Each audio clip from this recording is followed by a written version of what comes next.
What's up, guys? So it's been a while since I talked about Mass Effect. Today, BioWare officially announced, the Leviathan DLC.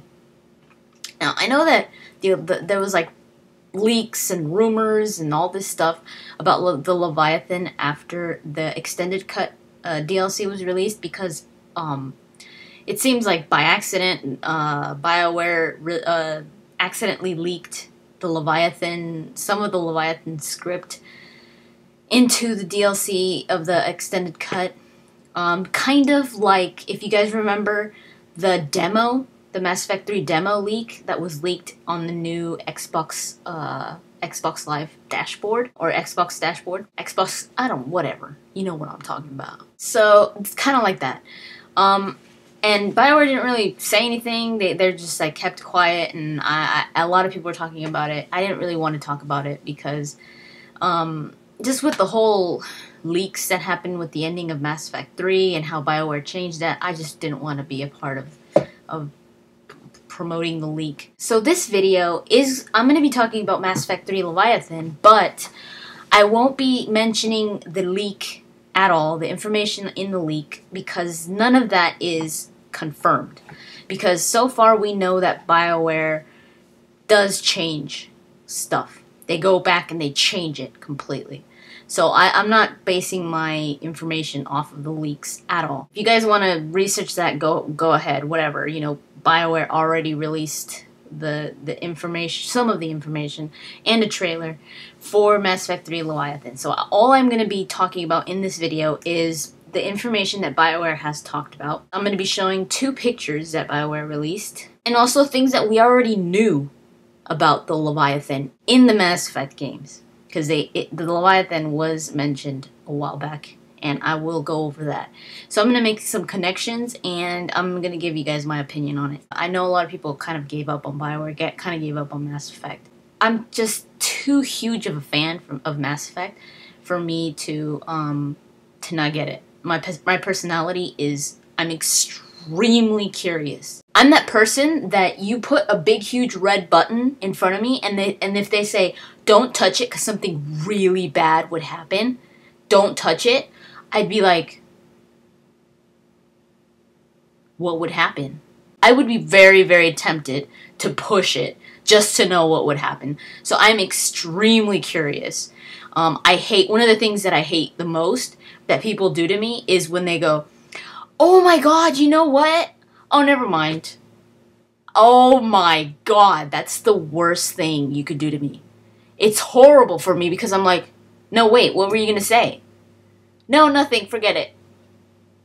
Oh my god, no, I can't get over that. Like, I have to know what they were going to say. So yeah, there's no way I could not get this because I'd be dying of curiosity. I'm most likely going to be doing a full Let's Play of it. So enough about that. Now this DLC has a huge connection to the DLC from Mass Effect 1, Bringing Down the Sky. I played it a long time ago, so I don't remember that much. I had to do research on it again. So this DLC takes place during the events of Mass Effect 3. It's not after Mass Effect 3. It takes place during the events of Mass Effect 3. So Shepard is alive and well. Players will be thrust into the darkest corners of space, where they will hunt a mysterious being rumored to be powerful enough to destroy a Reaper. As they race against time, they will begin to unravel the secret of the Leviathan, explore uncharted systems and new areas on the Citadel, interact with brand new characters,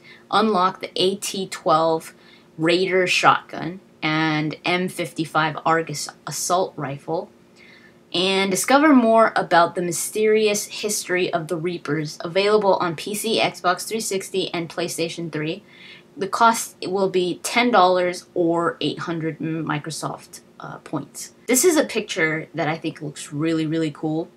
It's a picture of one of the planets. I believe it's probably the planet where everything takes place. Your main setting. It looks like a stormy ocean planet.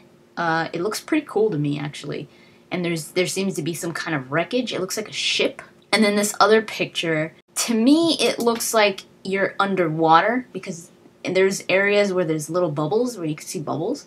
So I think you're under the water. There's Shepard in that mech. So I think you're in this mech underwater, probably looking for something, which sounds pretty awesome if you get to go underwater. So yeah, those are some of the pictures. I'll provide a link in the description. For those of you that don't know what a Leviathan is, a Leviathan is a mythological or biblical sea creature that almost always is portrayed of having a serpent-like body, kind of like those Chinese dragons that look like snakes. But figuratively, Leviathan, the word Leviathan has been used to represent a cruel enemy. It's also been used to represent absolute power or absolute sovereignty. If any of you guys know anything about philosophy, I think you guys have heard of Thomas Hobbes. He had a theory that in order for a society to work, you had to have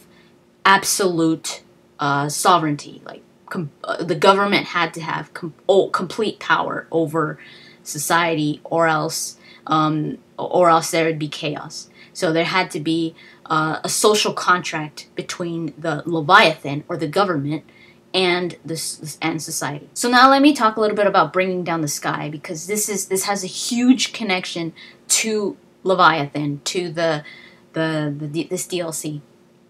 I'm pretty sure if you guys have played Bringing Down the Sky, you must have heard of the Leviathan of Dis. It focused around the Batarians, and especially one named Balak. The Batarian Balak. He hated humans like with a passion.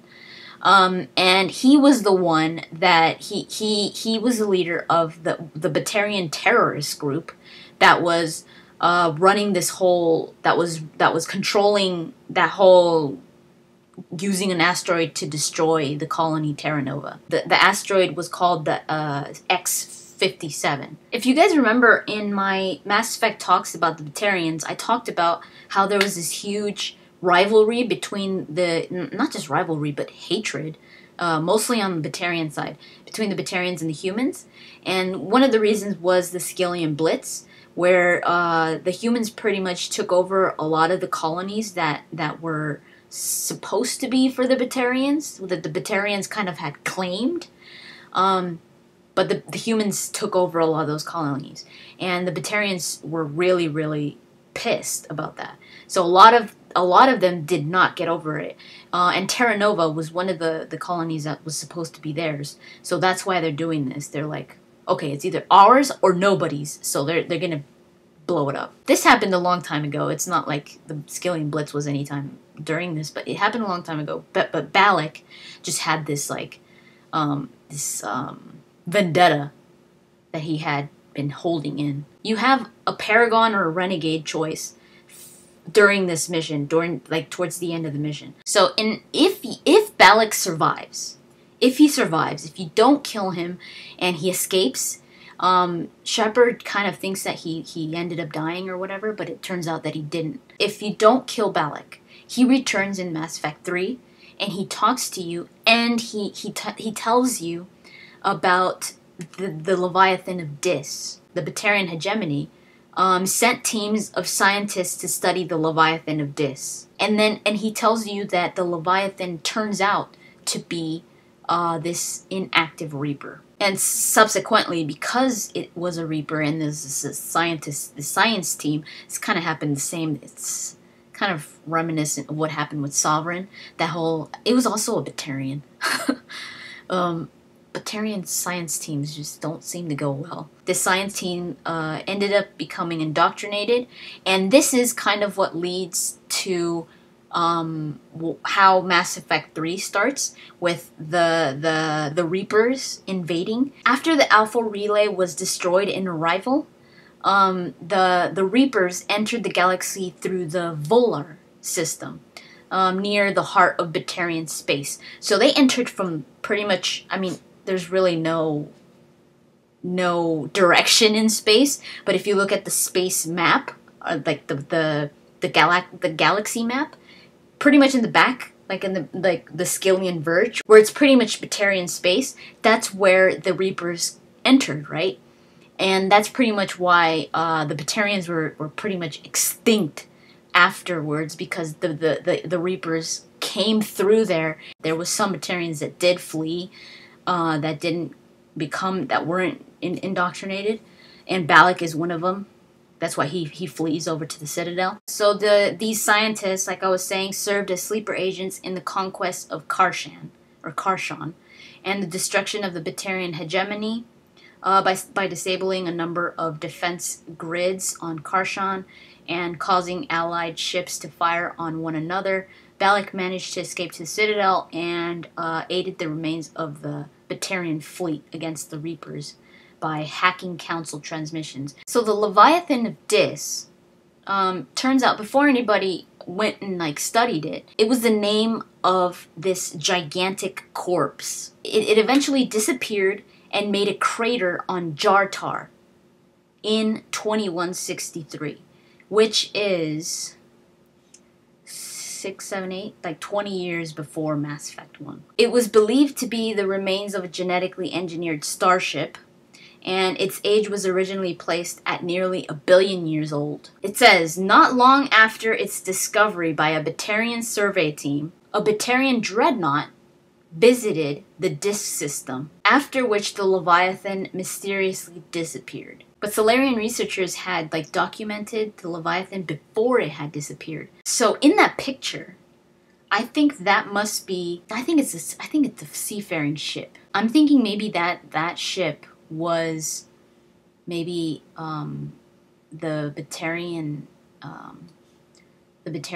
survey team ship. When the Leviathan disappeared, that's what was left over, and I think you have to go there and investigate what happened and find information on what this whole Leviathan thing is and where it is and if it could really bring down the Reaper. A lot of people are saying that the Leviathan is a rogue Reaper,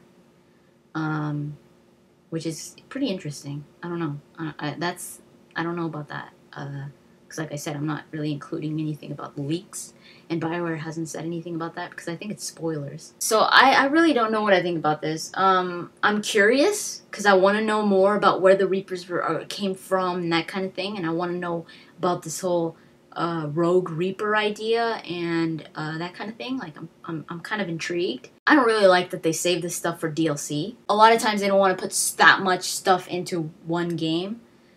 So they save it for the DLC, or they save some really interesting stuff for DLC, so people will still be interested in it and want to buy it because they want to know more. They want those questions answered. I'm not a supporter of DLC. I think DLC is just getting out of hand.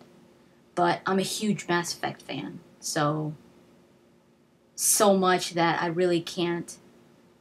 I really can't not get this. The only thing that I'm kind of about this is that it's kind of anticlimactic because we already know how Mass Effect 3 ends. We know what happens to the Reapers. Oh, it's a way to kill the Reapers. We know it doesn't work because it didn't happen. Unless it turns out they think that it's a way to destroy the Reapers, but then it turns out it's not. It's just, oh, it's another Reaper. Oh my god. It releases in summer. They're just saying summer. This summer. So let me know what you guys think about it and whether you're going to get it or not. That's pretty much it. Thank you so much for watching, and I'll talk to you guys later. While I was editing this whole video, someone just sent me an article by IGN, which I really don't like to trust because of past experiences. They've sometimes given out of context information, and it just confuses everybody. Or not everybody, but some people. Someone sent me an article regarding the Leviathan DLC, and there's some things on here that I'm just where the hell are they getting this? I don't know where they're getting this. I can't find where they're getting this. I don't know. BioWare hasn't said this unless they said it behind closed doors. They're saying that the Leviathan add-on will change Mass Effect 3's ending. Really? I don't think it's going to give you an extra ending or a new ending. I think that it's going to be just the Star Child mentioning the Leviathan. Or Shepard mentions the Leviathan or something like that. But I don't I really, really doubt that they would make, because that would be like a new game already. The Leviathan all of a sudden becoming this huge weapon or something like that. It would just change the whole game completely. Okay, what ending would you like? This one? Or would you like to choose one of these 3 colors? Or would you like to have the Leviathan as a weapon? It's like, what? Now I'm all confused. I'm just like, another thing that IGN is kind of, I was like, what? They said, I'm still unconvinced it's necessary. After all, my Mass Effect 3 story is over.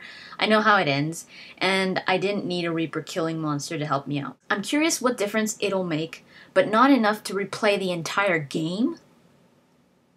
Will you start Mass Effect 3 from scratch to get through the Leviathan expansion? You don't have to start Mass Effect 3 all over to play the Leviathan. BioWare would be stupid to make an add-on where you would have to start the whole game over. That's why Mass Effect 3, when it ends, when it goes back, when you see the credits and all that, you see that little DLC, blah, blah, blah, and then it goes back and you have Shepard on Normandy, and it's before the Cerberus space. They did that so that they could give you DLC to start right after that, or before that, before the Cerberus space, before the ending. So that's where I think that the Leviathan is going to take place, right there, where they set it up for DLC. I mean, why else would they do that? So you don't have to play the Leviathan, or you don't have to play Mass Effect 3 from the beginning. See, that's why I don't like IGN. But I'm almost 100% sure that you are not going to have to replay all of Mass Effect 3 just to play Leviathan. That would be the stupidest thing for a video game company to do. Nobody would want it. Nobody would want it. Are you kidding me?